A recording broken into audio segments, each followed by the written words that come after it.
Hi, my name is Kelvin Augustine and this is Vincent. And we will both be talking about two different topics today. I'll be talking about the onshore partner visa. I think he'll be talking about the general skill migration trends. The GSM trends, as Calvin just mentioned, and soon after, Calvin will be discussing the partner visa.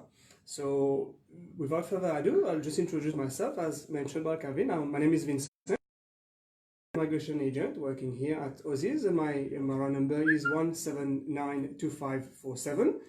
And if you want to introduce yourself. Yeah, and my MRA number is 160.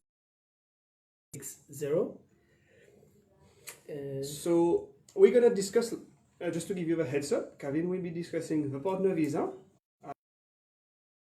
discuss and elaborate a bit about the GSM. So essentially, the purpose of today's session, as usual, will be an informative one.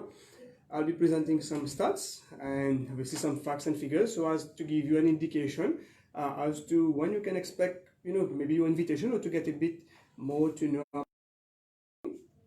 So again, as to get a clearer picture of when you can be invited, and most likely clarify. Quite an unusual round this time, because usually occurred on the 11th and it was on the 10th. So what we've noticed in this round, very good news for visa applicants, which means like people waiting in the queue, like having their EOIs in the queue. We have received 1,000 invitations under the Subclass 189 and 300 for native. Very interesting thing to note. Why? Because 1,000 is a massive number compared to the previous invitations we've got. Since the last 9 months, like from April, this is the second biggest invitation round, where we had 1,000 back in July and 1,500 in October. 1,000 is an impressive.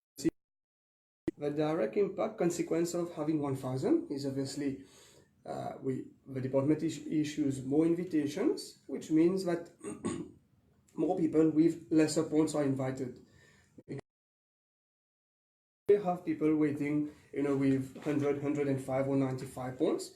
But the direct consequence of inviting more people in one round is that it clears up all those high pointers, and it gives an opportunity to lower pointers as well to be invited. So just some stats here. With 90 points for the 189 visa, around 646 invitations were issued, so which is a massive number. And with as low as 75 points, yes, you can be invited. That's true. So 75 points with 15 from the sponsor. So just 90 points. I mean, yes, 90 points is quite big, but 75 points. Who would have imagined a couple of months ago that you could have been invited with just 75 points? So which is a very good thing. When it comes to the 491 relative, it's worth mentioning that this is the highest number of invitations. So for instance, 300 since April. So hopefully, like it is not like a formula or a guarantee, but it gives us, an indication, and that the future rounds, at least for this financial year, which means the next 5 rounds from February to June, would be promising.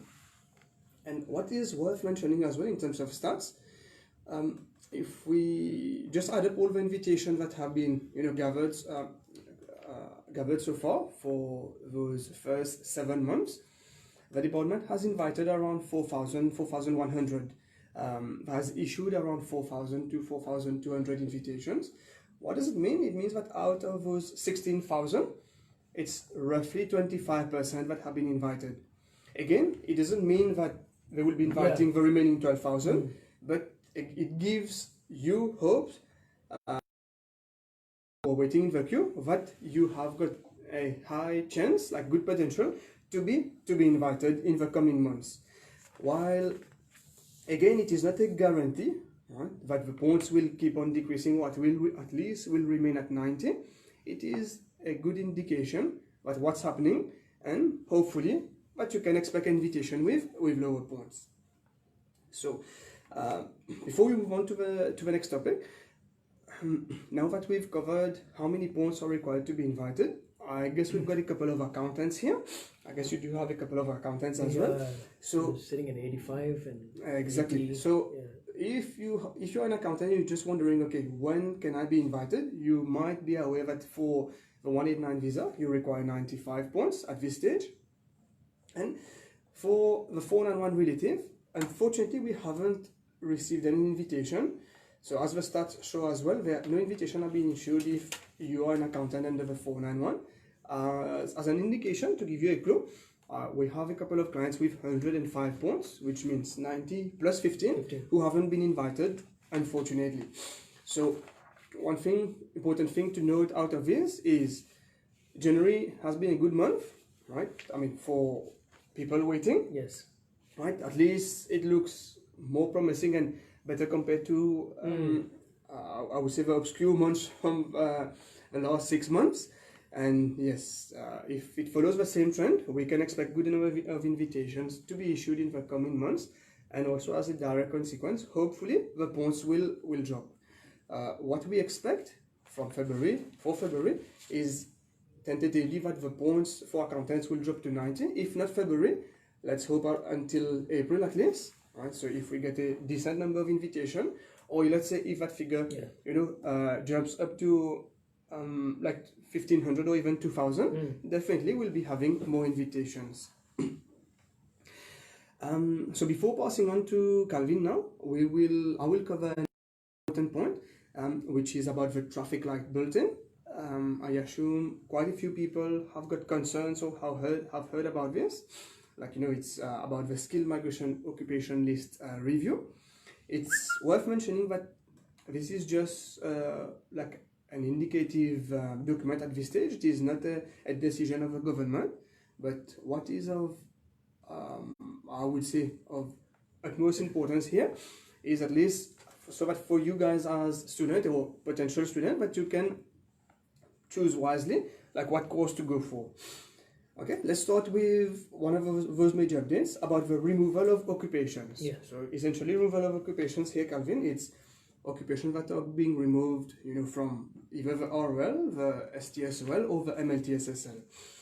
So, as occupations, which are quite common, we've got hairdresser, massage therapist, and community worker that are getting dropped off the list, unfortunately. So it makes sense that if these are dropped off the list, it means you can't apply for any of the visas, whether it is the 189, the 190, 491 relative or regional, 186, 494, and also the 482. Worth mentioning that the 482 and the DAMA will not be impacted, because as you might know, you can even if the occupation is not on one of those three lists. Next, in the traffic light bulletin, we've got the movement of occupation. So essentially, the major movements are movements from the MLTSSL to STSOL or RL, or from the STSOL to MLTSSL and RL, or vice versa. So very important here, and where we've got lots of inquiries and obviously concerns from students.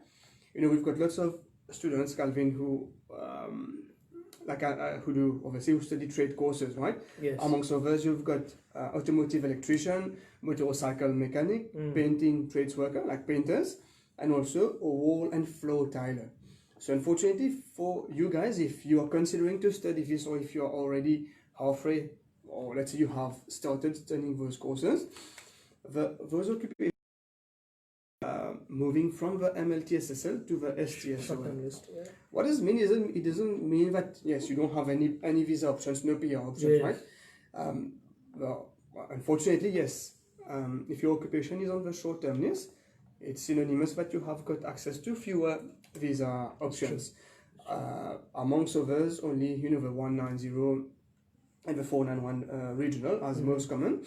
But why it has a major impact on students here, Calvin, is by removing those occupations from the MLTSSL, even to the STSOL, it means that as a student, as a recent graduate, I cannot apply for the 485 visa anymore, because you might be aware that your occupation should be on the MLTSSL so that you can apply for the 485 visa. So what it means no TR. No TR obviously means no job ready program, which means no skill assessment, and in most of the cases, no PR. obviously it doesn't mean that the job ready program is the only avenue to get a skill assessment. There are other pathways which you are more than welcome to contact us and we'll be able to explain you. Definitely. But essentially, that means no TR, no job ready program, no assessment, and unfortunately no PR in some cases, right? One of the good things as well, we are getting lots of queries. You might know that I would assume you have got a couple of clients Yes, for sure. who are studying masters or bachelor of data science. You might know that the occupation which is now different than the data scientist. So the good thing for this is that this occupation is now will be moving most likely, if it is finalized, from the STSOL to the MLTSSL. So what's the good news? It means that obviously this opens doors to all students. these new occupations. Exactly, for the 189 and the 491 relative as well. Yeah, yes. And so last thing before I pass on to Calvin. So last thing regarding the inclusions now, which means occupation which are getting added to the list.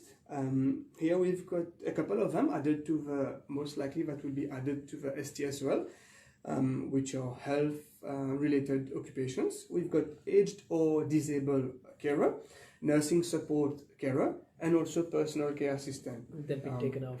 That would be lots of students when they come here to study nursing, lots of them they enroll in the PCA, like they do a personal PCA course as well. So at this stage, obviously we don't know much about the assessment process, but that's again quite some good news.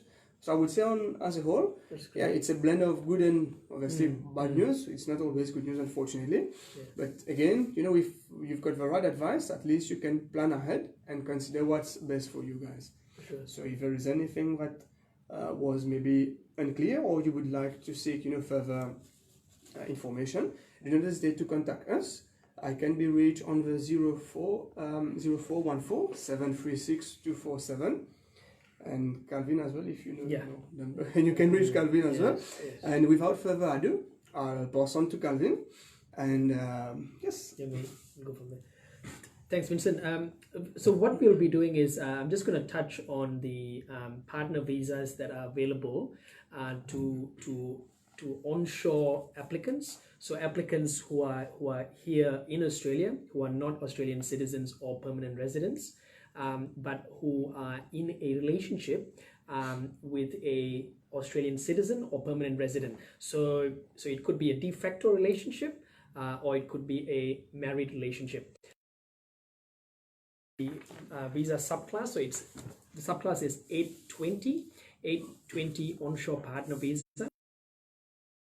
And so there are a lot of common questions asked by potential applicants for this visa, and so what we want to do is we want to try to discuss some of them. So we're doing like a Q&A session. Be asking a few questions, and then hopefully that will status on the 820 onshore partner visa. Just before I go on that, I just want to also mention that there is a offshore equivalent as well called the 309 visa. So that's the offshore partner visa. It's exactly the same. The only difference is the applicant is offshore and the visa application is done offshore, not onshore. So they do not get a bridging visa to remain in Australia while the visa is being processed. Okay. So now let's got a few questions there. So what I'm going to do is I'm just going to give you in a nutshell the main factors that the department looks at when they consider or when they decide on a 820 onshore partner visa application. So one of the main factors that the department looks at is the financial aspect of the relationship as a whole. So if you are in a relationship with an Australian citizen or Australian permanent resident, one of the main factors they will look at is the financial aspect of the relationship. For example, has a joint bank account being set up, for example.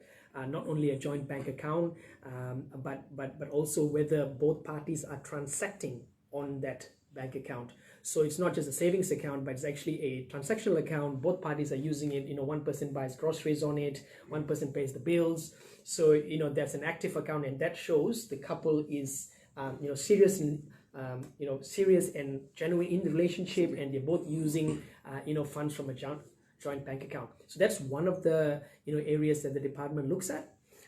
The other, Vincent, the other main area I think that's not mentioned much is the nature of the household. So in the nature of the household, it might seem a bit funny, but the department actually looks at who does the household chores. Who washes the clothes, for example, who takes care of the kids. Small nitty-gritty things like this, the department will look at genuineness of the relationship. The nature of the household is also very important. Shared. What is the social aspect, Vincent? Normally, in general, what do people ask you about the social aspect? It's very interesting. This is for the social aspect. It's like the name. You go out as well with your partner. Yes. You meet friends. You meet family, and that's like in a nutshell. Exactly. Essentially, like if we were just to describe in a few words, like how whether you go out with your partner, you are often seen. I just want to talk about the definition of de facto. So one of the core requirements to be able to apply for the 820 is that if you're not married, if you're in a de facto relationship, you must have lived together as a couple for at least 12 months. Okay, so there must be evidence of actually living together for 12 months. If you do not satisfy that, there is one exemption. There is one way around this core requirement, which is to be able to register your de facto relationship, get a certificate, register it with the Birth, Stats and Marriages department, and that would then exempt you from that main requirement if you are not looking at getting married in the legal sense of things. Okay, so that's one of the main exemptions to it.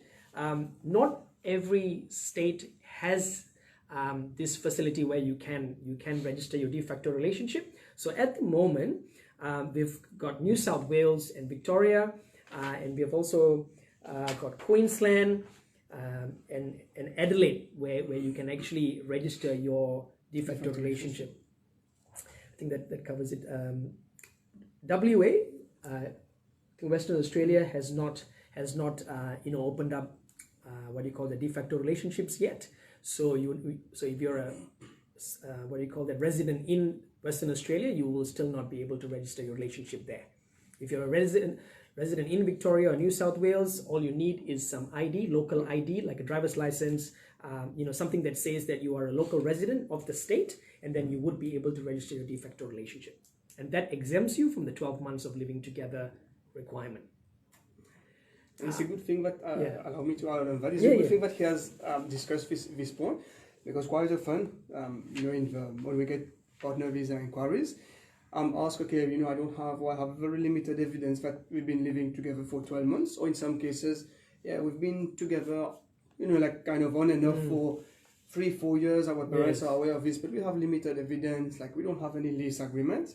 So yes, registering the de facto relationship definitely is highly recommended in this case, because that will, like Calvin just mentioned, that will fulfill that requirement. That's right. That's right.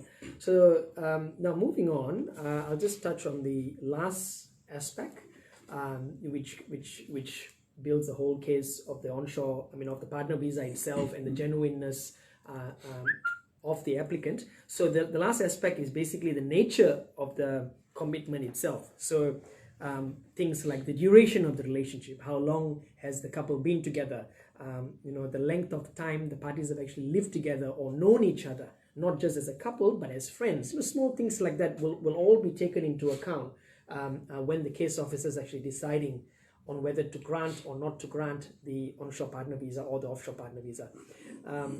Things like that. Now, another very tricky thing, another important thing that I've actually heard from some of my clients is that the case officer is some case officers will actually call the applicant and ask them random questions about their partner.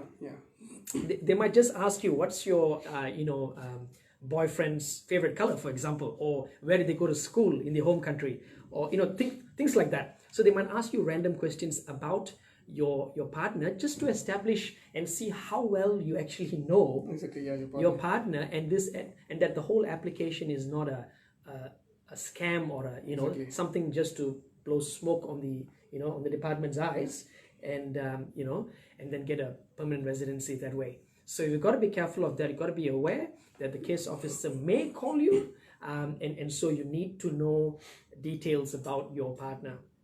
Okay, and yeah. And in some very rare, extreme cases, which I'll just add to what Calvin just mentioned, in some extreme or, like I said, rare cases, the department might go up to the extent, to arrange an inspection to see really what are the arrangements, living arrangements that are in place, like at your address, at your residential address.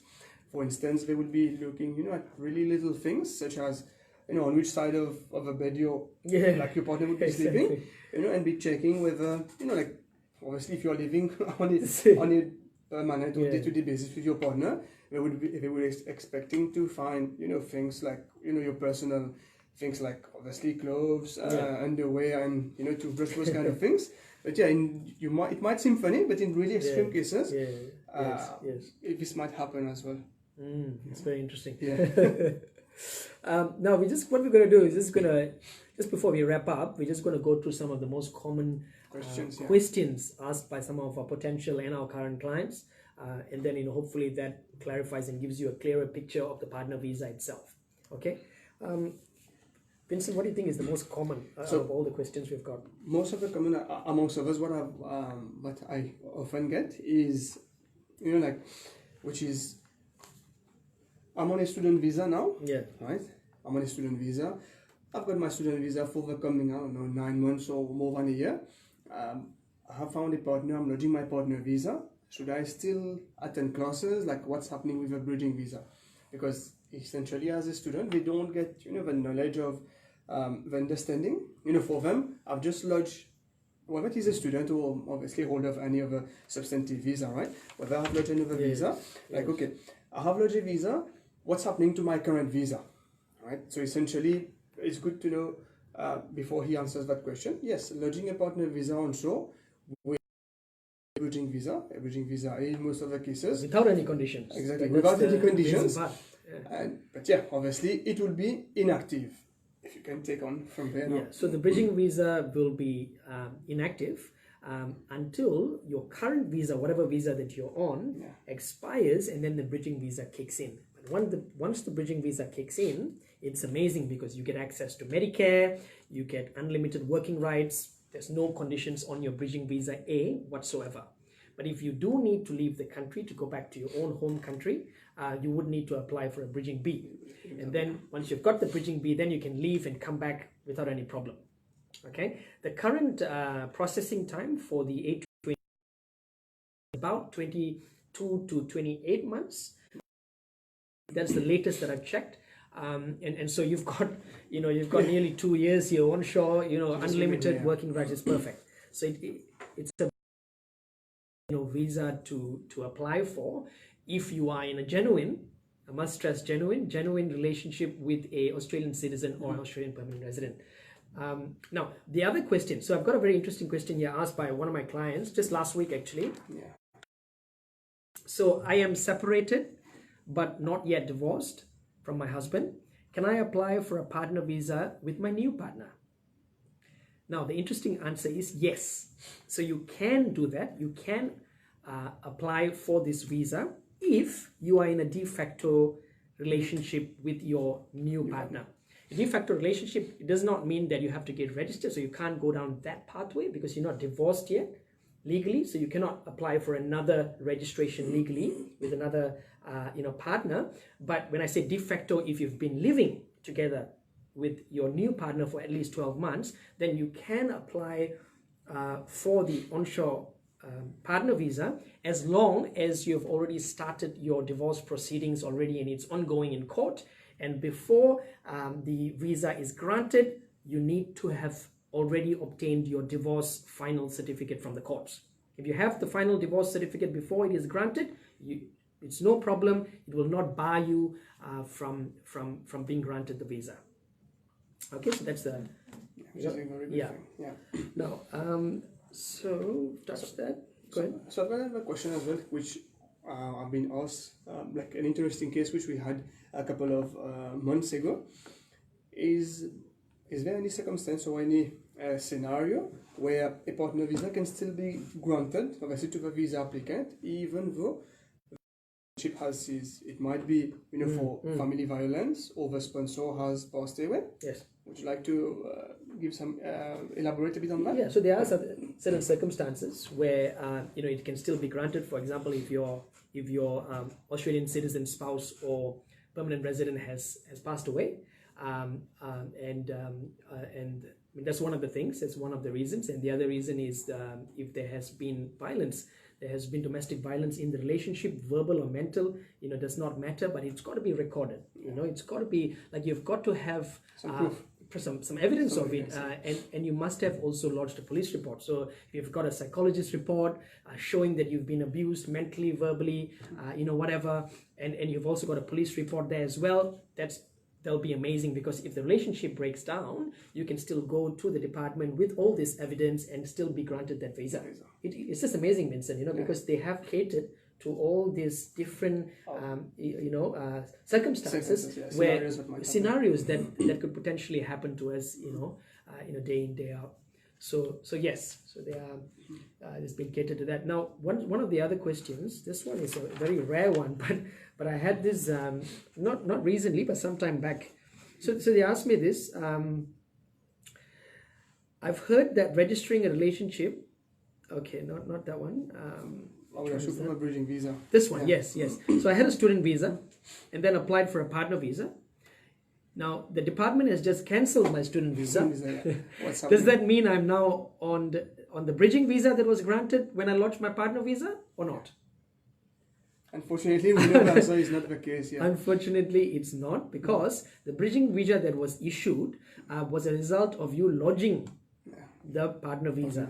Okay, and it ceases automatically when your previous visa was cancelled.